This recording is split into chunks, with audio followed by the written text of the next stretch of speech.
છે માં. પણ આવી ભક્તિ જો, પ્રેમ જો અને અનુભવ જો, જાતે કેસે આવા અનુભવ કે બુખાર મેલડી એસિડિટી ની ગોળી આલી જાય સપના માં, લે.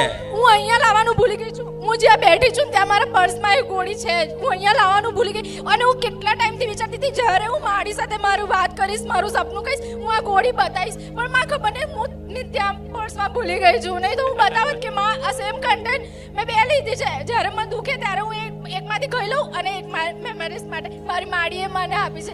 એમ કરી મારી જોડે રાખું માડી. બુખાર મેલડી ને ડોક્ટરે આવડે. હા માં, તમે હમણાં સપનામાં કીધું માં, તમે હમણાં જ પ્રવચનમાં કીધું કે ગોળી ખાવી પડે તો મને એમ થયું માડી તમે તો મને ગોળી સપનામાં આપી દીધી, ગોળી તો ખાવી જ પડે. મને એવું થઈ ગયું તું માડી. બહુ બધું કહેવું છે માં, પણ હું બીજાને બોલવાનું. ભલે ભલે ભલે. મારું નામ મનીષાબેન હિતેશભાઈ કાસવાકર છે. હું ગામ કલોલમાંથી આવું છું.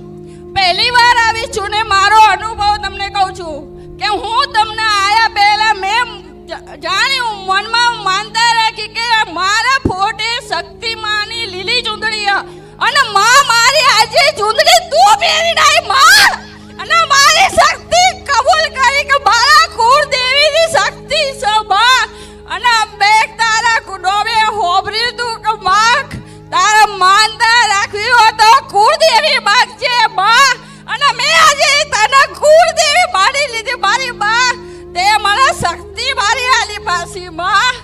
હું તને મોડી, હું પહેલી વાર આવી છું મારી માનતા પૂરી કરવા. પણ તને આયા પહેલા મેં માનતા માની કે મારી લીલી ચૂંદડી મારા શક્તિના જોડે છે. એ જ ચૂંદડી તું આજે પહેરીને આવી મારી માં, તો હું તને માનું છું કે તું શક્તિ છે. હા રામ મારી રામ.